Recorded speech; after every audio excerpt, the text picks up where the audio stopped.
Wow. Check it. Amazing. Yeah. Episode 153 of the Yep. Haejl Show. And as always, whenever we talk about sleep, your boy has been sleep deprived again, but that's not the issue. Oh man. Welcome I on mean the show. that is the issue. That is Well, the yeah, technically, yes, that is the issue. But Let's talk about that. let's talk about that with Dr. Carleara. Is that how you say your name? Carleara Weiss. Carleara. Okay. Go ahead and introduce yourself. Tell the world what you do. So I'm Dr. Carleara Weiss. I'm a sleep specialist and also a geriatric specialist. So I work with adults and older adults. Oh. And I've been doing that, the geriatric part of my specialty. I've been doing that for about 15 years.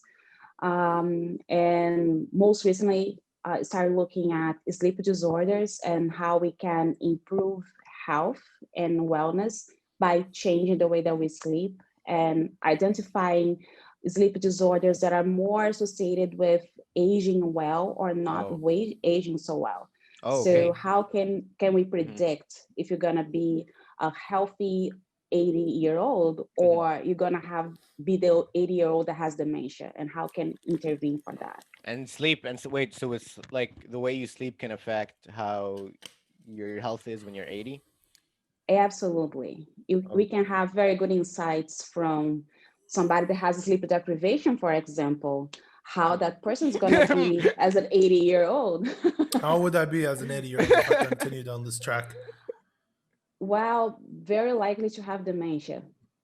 Yeesh. And Alzheimer's and some things like that. I mean, dementia is terrible because nobody wants that, right? So it's unfortunate. Yeah, how can you tell us how does that happen? So if you have less sleep, yes. dementia?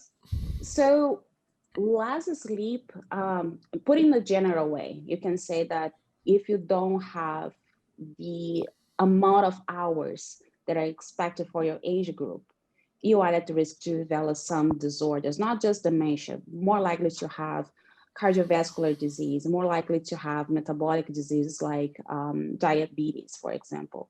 So, and dementia too, because if you don't have the enough hours of sleep, you're putting your brain in a position that it doesn't have enough time to go through all the physiological process that needs to be done to recover your physical and cognitive capacity during sleep. So that's mostly it. That's mostly it. All right. Right. So a person. Sorry. No, it's fine. It's fine. It's not like I wasn't gonna get diabetes in the end of the day. I'm prone to it genetically, right? Like it's pretty much written in my DNA. But for someone like me, I just can't sleep a lot. I need to either study, do this, or hang out with my friends, and like I struggle with sleep a lot. And I think for the past 5 years, I'd say I struggle a lot with sleep. So how is it that even though I'm super tired and I'm dying to just get into bed, the second my head touches that pillow, I can't sleep? Like the sleep instantly goes away. Yeah, so there are a few reasons for that. So first, like I don't know if you guys like Coldplay. Some people hate them, but I like them. Viva la vida, the bells. Yeah. And one of the songs that when you are so tired, but you can't sleep, right? But the thing is, being very tired, physically tired, or even mentally tired, doesn't mean that you're gonna be relaxing enough or unwinding your brain enough that you can fall asleep. We cannot just say, I'm gonna go to bed now, I'm gonna fall asleep now. You need to have a bedtime routine to be able to disengage from everything else that is happening. Because the moment that you put your head in the pillow, you're gonna think, okay, I need to buy this tomorrow. Oh, I forget to do this, I forget to do that. And then that is stress increases your cortisol level. And cortisol is gonna fight with your melatonin that makes you fall asleep. Right. So if you don't have that routine to relax and forget about some things, and that is one of the cases that you probably can't sleep. The other thing is just the amount of bright light exposure that we have through the day, that also shuts down melatonin. So if you go to bed and you're on a cell phone or a tablet, or if you're using it right before you go to bed, that also shuts down melatonin, and it's very unlikely that you're going to have a good night of sleep with that. Wow. Interesting. Ali, do you have a bedtime routine? Have you ever tried that ASMR. before? Oh, ASMR. Yeah. And that helps you? That Yeah, helps? that genuinely helps me sleep. I know it sounds very weird, All right. but like So Mhm. I what do you listen to? like those soft tapping that kind of sounds like raining. I don't know Oh, why, wow. Mhm. Hmm. but that puts me to sleep. Like oops, that like Yeah. puts me to sleep like that. Like as soon as I put it, and I put the 8 hours, 10 hours version, depends on how long I want to sleep. Hmm. And it's amazing because as soon as it stops, I wake up for some reason. Now here's my fear. Mhm. My fear is that I get too dependent on ASMR that if I don't Mm. listen to it, I can't sleep. So this is Well, some people need that type of stimulus to for their brain to forget about something else. So Mhm. it's kind of, you're doing a behavioral therapy with your brain. Instead of focusing on what you have to do tomorrow, you focus on that sounds that are relaxing, and you associate that with sleep time. Oh, wow. So some people need that to Hmm. sleep. Some people need to have a fan turn on the fan Hmm. every time in the car, in the bedroom, to fall Mhm. asleep. Or like babies too. Sometimes if you get into the car with the baby falls asleep. You stop the car, the baby wake up. So Hmm. that behavioral aspect is important for sleep as well. Interesting. Wow. Mhm. And uh so you won't, I mean, yeah, so you could, it's like you could become dependent on it a little bit because it really does help you sleep. It's just part of your routine now. You just need to know you need to have it on. You need to have your ASMR tapping on at all times. Yeah. In I case. kind of regret saying that because it's very weird. I know you're I like know it's not weird, dude. No, I listen to sometimes thunder. Is what I listen to. I listen to lightning and thunder sometimes when I like that when I helps you sleep. yeah. When it's like I Dude, hear that's the not rain. weird. You're just psychopathic now. I'm sorry. Like, look at What? her. She's trying to be nice and not say anything. But No, It's rain. It's it's a relaxing, dude. rain rain is is fine, but rain. thunder and lightning. That's the soft Yeah, ones, like not scary you can be, ones. yeah, if you don't get scared about it, it's Hmm. fine. But rain is fine. And waves, some people like the sound of the airplane, Oh wow. like Yeah. it can get Can't weird. sleep But I on as know. far that. I as knew this one sleeping, guy on Netflix. There was this one guy that like watched Ratatouille like 2,000 times because every time he'd go to sleep, he'd watch Ratatouille, and then they gave him like some special like award. oh my Yeah, because he gosh. watched it that many times. Yeah, I guess you get Doctor, do you have you any like. routine sleep that you do? Yeah, I have quite a bunch, to be honest. Let us um know. just uh, uh 1 hour before I go to bed, I start putting phone away, no TV, dim lights. I take a shower, I meditate and pray, and then finally go to bed. Interesting. So, yeah. Is it good to sleep with the curtains up and like let the sunlight through your room, or like is it better to close the curtains? And because I'm the type of person when my sleep is normal and regulated and stuff, I like to wake Hmm. up with the sun. Like as soon as light hits my room, I love waking up. I don't know why, but it's I just do.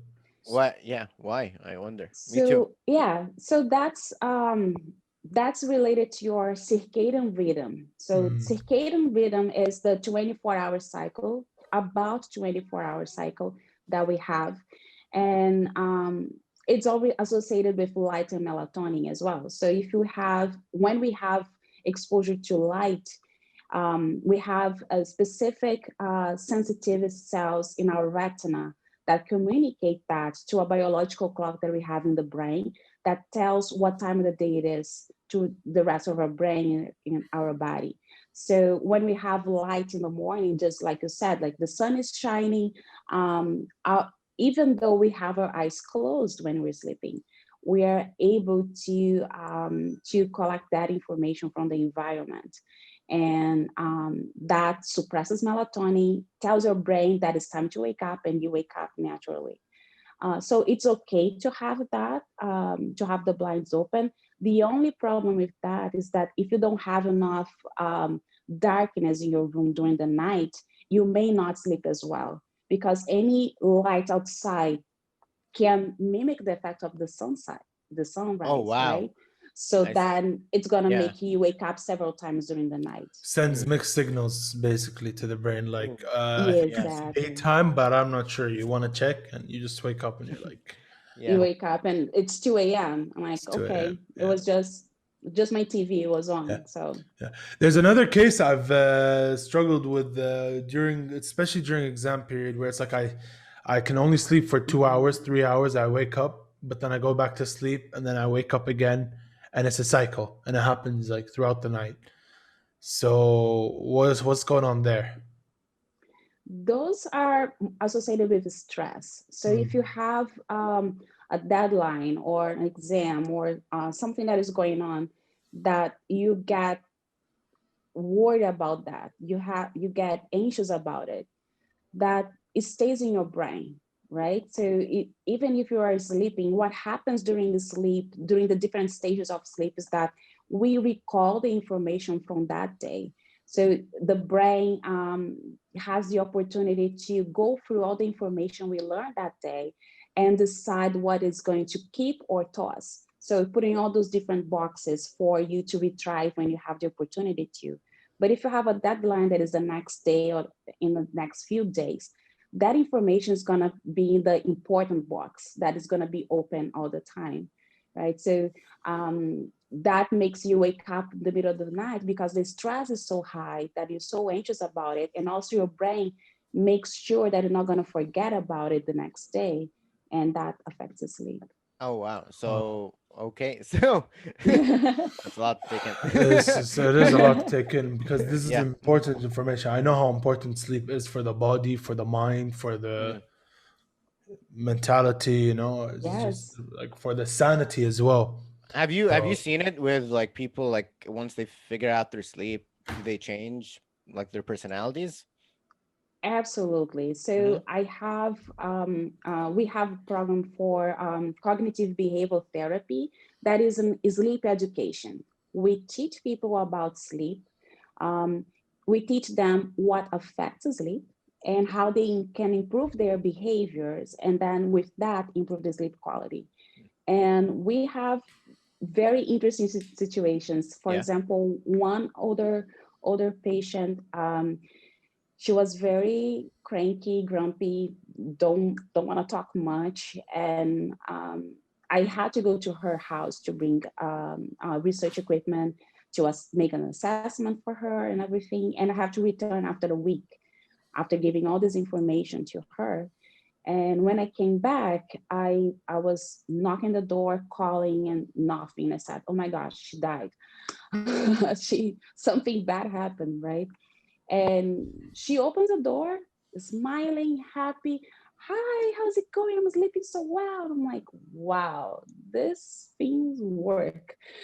This really works.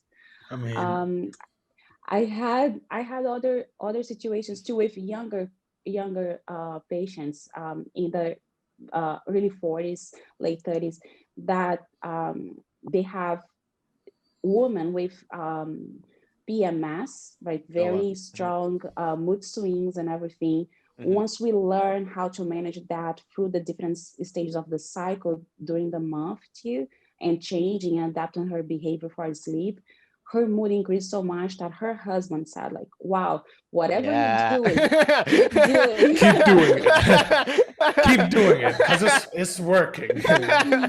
And no, Okay. honestly, Yeah. Whatever I you're see. doing, just I've seen mood with sleep, and I've seen it like firsthand and how very linked they are. Because I have, like, again, there are a lot of, especially in my university, sleep is like not that often like happens Mhm. between students, right? So we yeah. had a guy who was very cranky in our year group. He's very, very cranky all the time. He's very angry. He's anxious. Like gets annoyed very quickly. Uh, I'm not a morning person. I've said this a lot on the show. I don't like the morning because I usually don't get enough sleep and Mhm.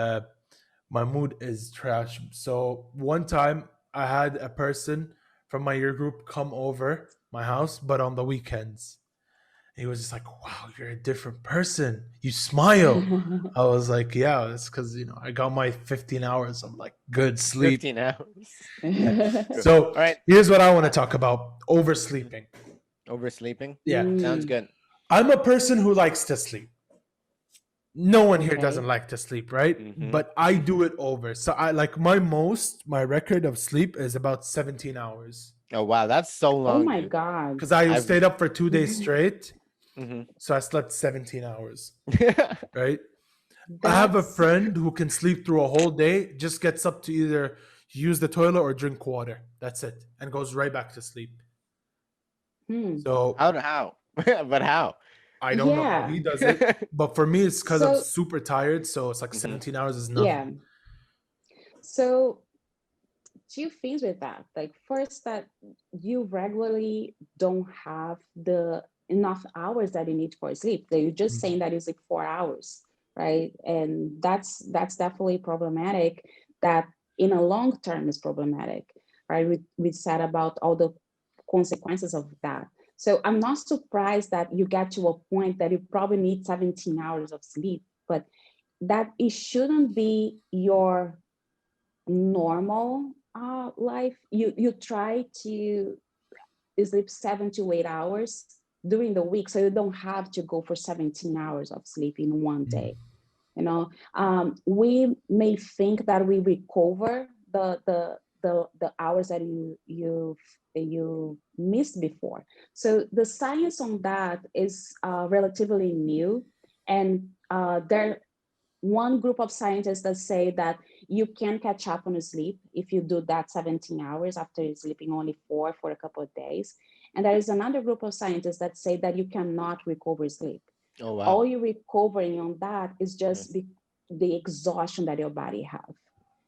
So the brain damage for losing sleep is not recovered with Brain that. damage. Yeah, like the long-term brain damage, let's say. So you're increasing your risks for having dementia in the future, or having Alzheimer's or Parkinson in the future because you're not sleeping well.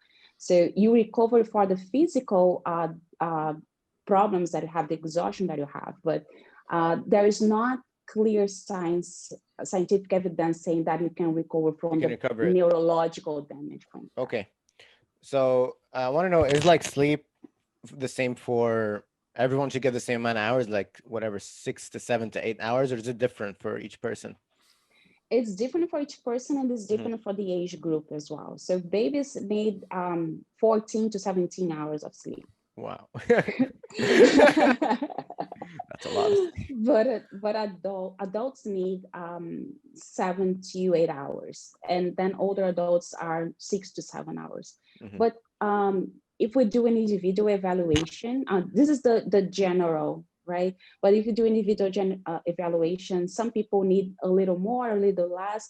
So the range usually is between 6 and 9 for an Okay. adult, Hmm. because there are some individual variations on that. And how do you know what's like right for you, like the right amount of time?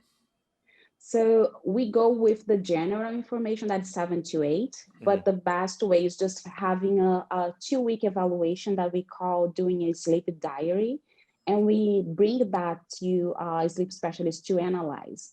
I see. And with that, we have other surveys also that we can ask you a couple questions that give us information about your behavior and how your physiology work with that behavior too. Hmm. Mm. I see. So Yeah. there's another issue I face, and I don't know why, but Ali doesn't believe me, is that I don't dream. Hmm. You don't dream or don't remember that you dream? I do not dream. And if I dream, I remember it. Yeah, I think from what I understand, like maybe you're not getting the right parts of sleep, right? Like there's like REM state Eight and Yes. states, non-REM I state, think. and yeah, um, So, you dream in so REM state. Oh may no.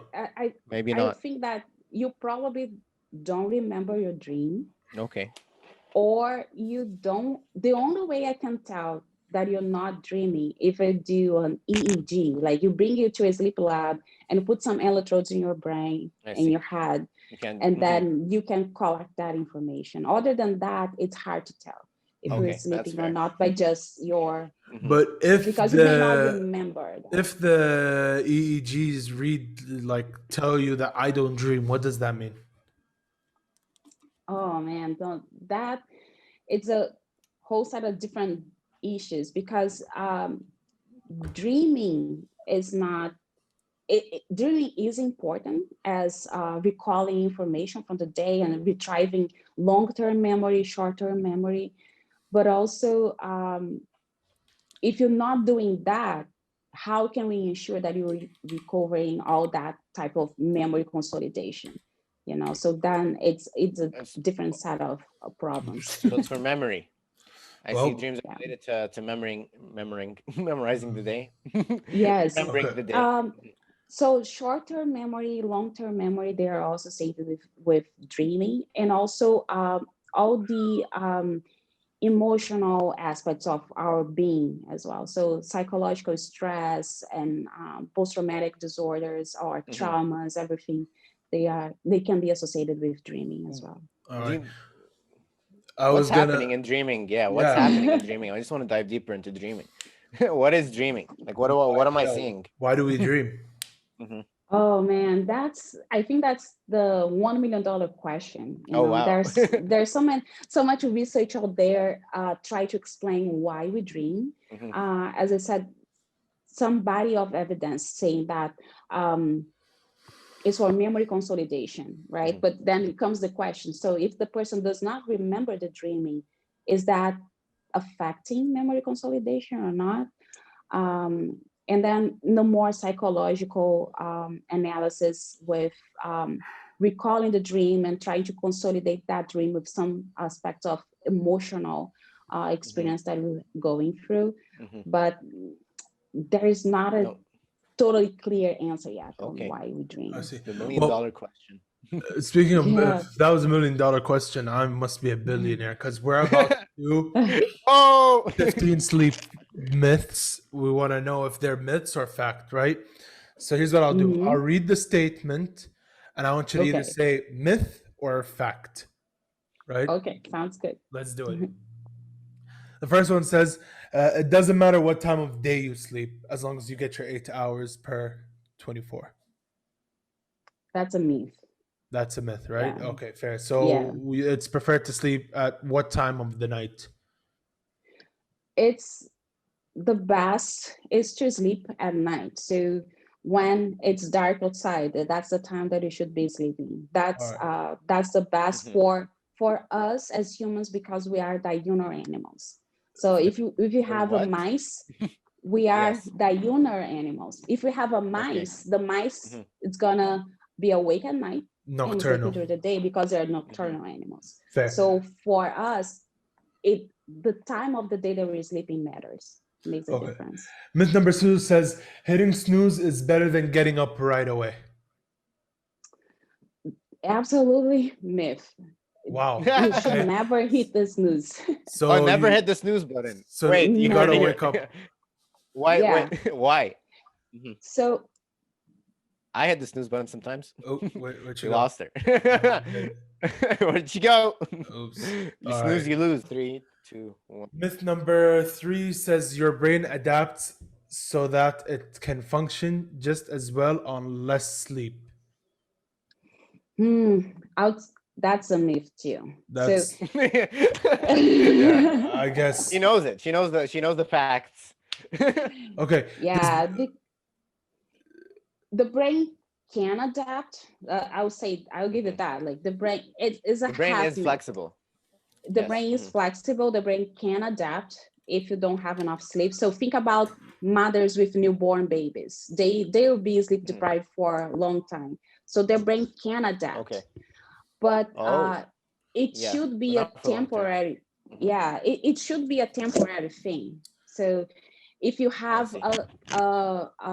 for example, the mothers with the newborn baby, they know that the baby's gonna grow up, is gonna sleep better. You know, Mhm. it should not be something that for no reason you're not sleeping well. You're constantly adapting to that. All right. So that's a problem. I want to know about this statement number 4 here. Is Mhm. being bored makes you sleepy. Being bored make you sleepy.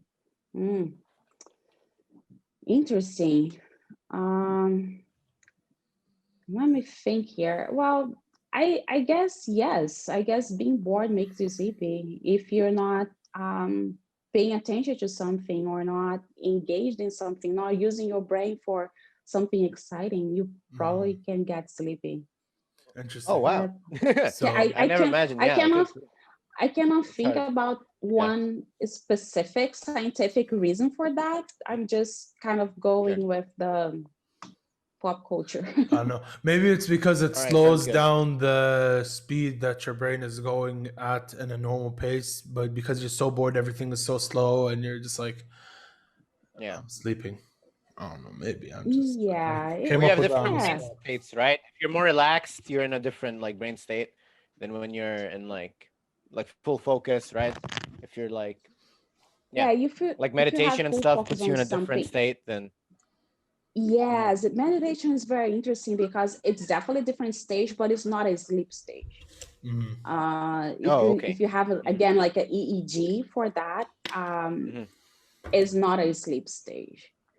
Okay, it's It's just different, definitely a different it's just state. different. Yeah, Hmm. Yeah. fair. So Okay, here's the next understood. statement. It says falling asleep anytime or anywhere is a sign of a good sleeper. Mm, not really.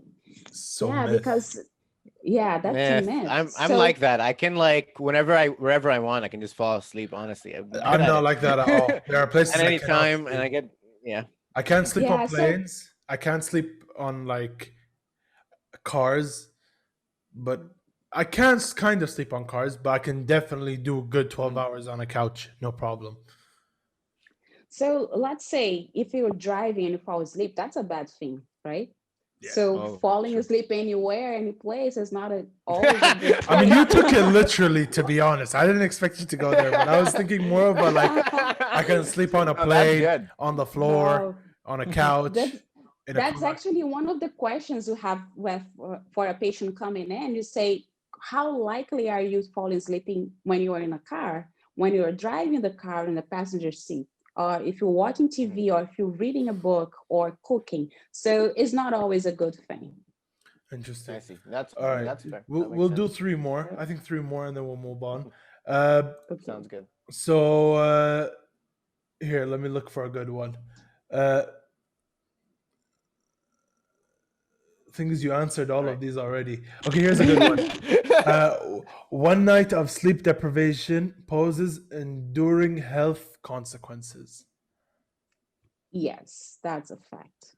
So No. one night of sleep deprivation can definitely have consequences for health. Mm, So just like we're saying, like if you don't sleep well for one night, the next day we're gonna have some health consequences that can be temporary if you sleep well again, but they can become long-term consequences if mm. the sleep deprivation keeps being persistent. So yeah, that's a fact. All right, two more. Ready? A Yes. warmer bedroom is better than a cooler one for sleeping. Hmm. I thought colder was Mm, better. I yeah, enjoy colder is sleeping better. colder, but Cold That's a is myth. better. better. Yeah, Yeah. colder is better. Our body temp I agree. I our agree. I love cold rooms. I agree. We all agree yeah, here. our What is it? body Because our body temperature. temperature? Mhm. Yeah, our body temperature needs to drop during sleep. So one Oh. interesting thing, kind of weird, creepy, but interesting thing that works that we tell our patients, especially being here in New York, we have a lot of snow. It gets cold, so okay, you need to put some blankets on, and then you get too warm and you can't fall asleep because your body temperature is not dropping enough Mm. to reach that point. So we tell the patients to keep their foot out of the blanket. I do So that. just just keep your I do feet out of that. the blanket. I Yeah, do that. that's So That's better. what about heat? Does like what about it makes sleep harder? Is it like what's the science behind it? so our body temperature needs to drop for to achieve. So in a the big picture, body temperature needs to drop, heart rate variability needs to drop, and respiration Mhm. rate needs to drop as well. So if you're producing heat, your body needs to sweat it out, right, to cool temperature off. So all the heart rate variability and respiration rate is going to go up too if you're too warm, right? You need to do all that to come back to the baseline and be able to sleep again. That's why being too warm is not going to help you fall asleep. One thing that is also a little weird, but it helps, if you take a warm shower before you go to bed, you're gonna have to sweat it off, and it helps the body temperature goes down Cool easily. down. So take a warm shower and then I do that too. Every night before I sleep, I take a nice warm shower. I just like, here's the thing. Is it like, what's better, to sleep with pajamas or without pajamas? Because I don't sleep with pajamas. I don't like it. So which is better? You need to sleep in a way that feels comfortable for you. All right. So it doesn't matter. There you go. All right. Doesn't matter. As long It's as I'm going to be comfortable. individual preference. As long as you're comfortable. What about like pillows and stuff? Pillows, like, is there better ones than others, or just whatever's comfortable?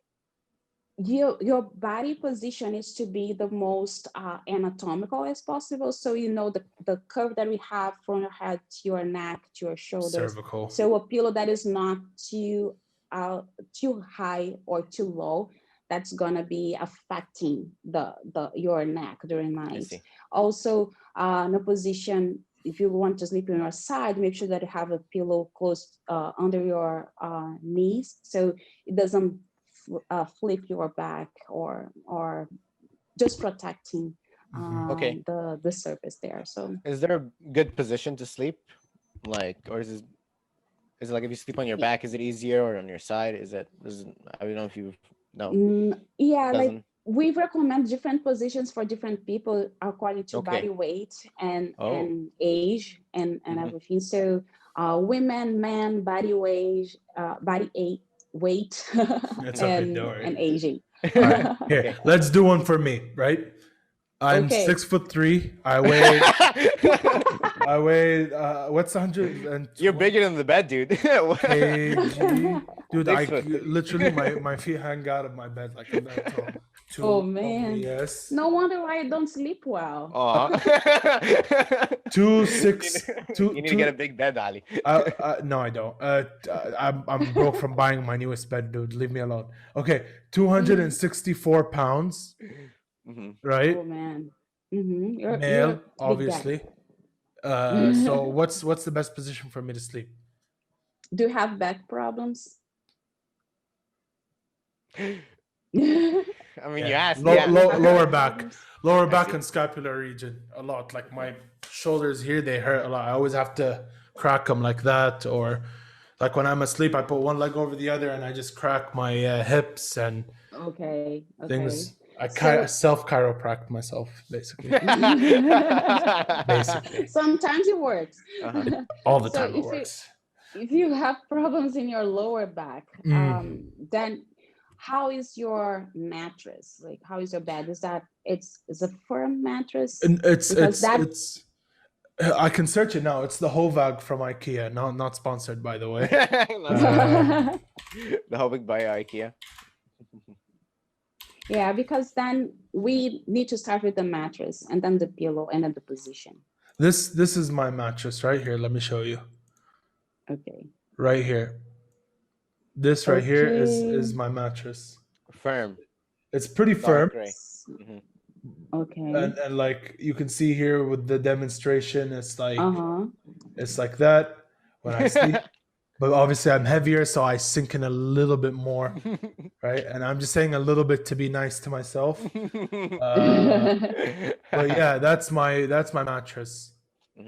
Yeah. So because you have most of your back pain in the shoulders and in your lower back, you need to make sure that those areas are stable when you go to bed.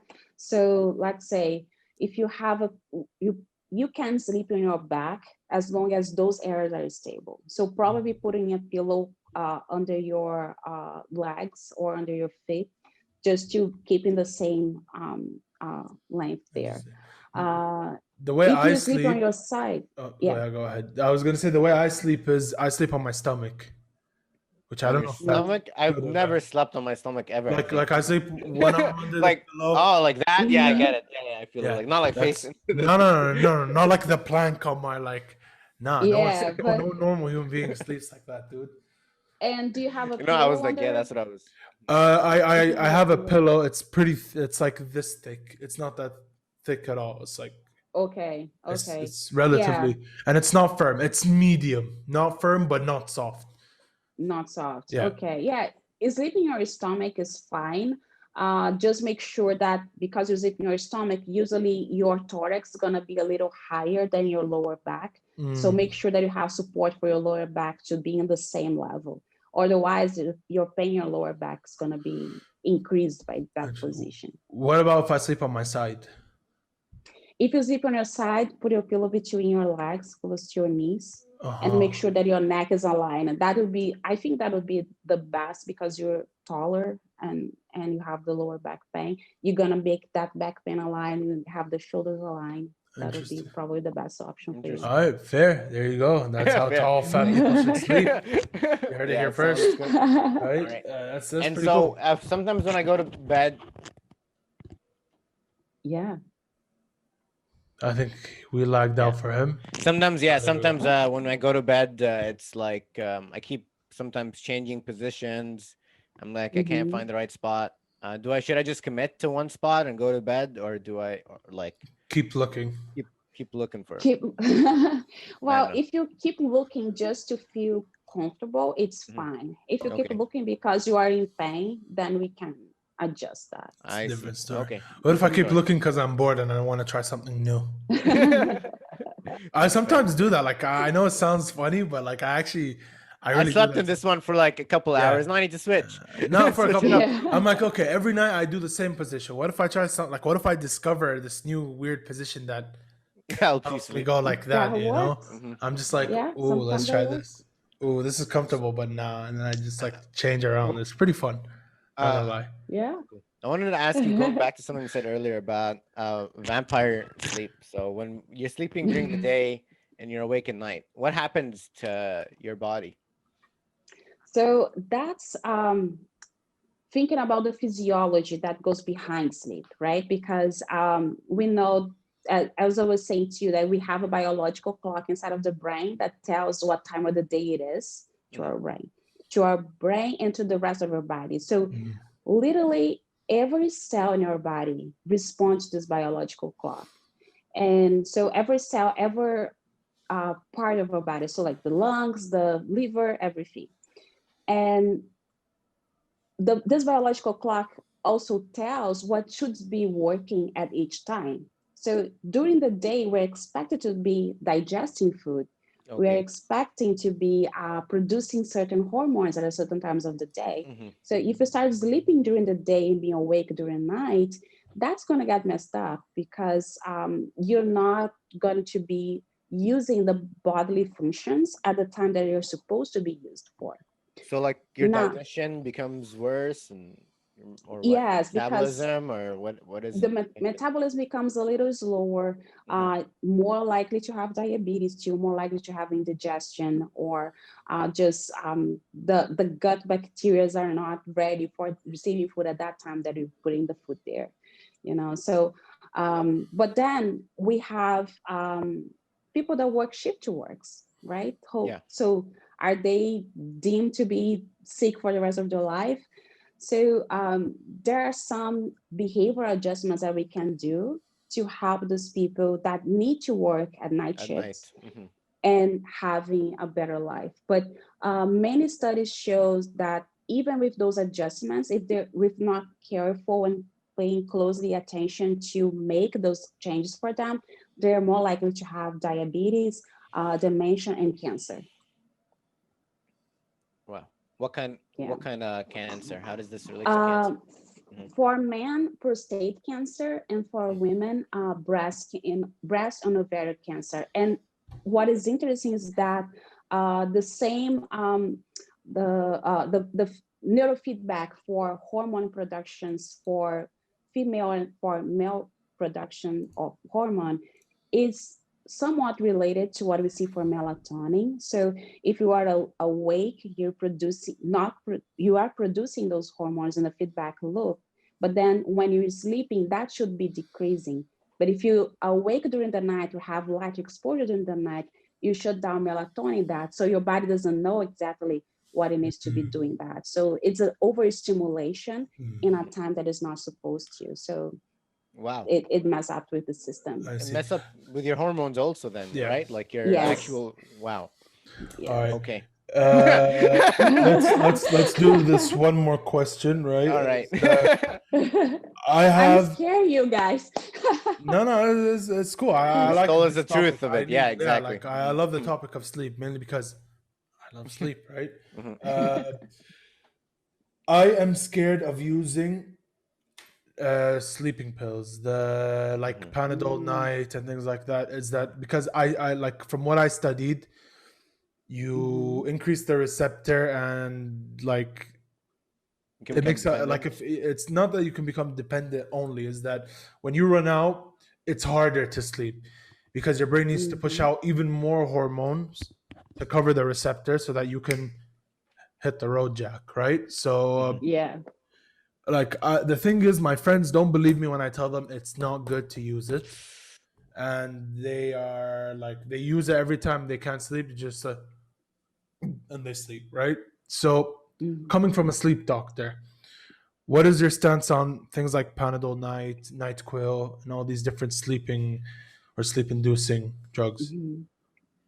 So my perspective is that we should treat sleep with behavioral changes rather than to medication.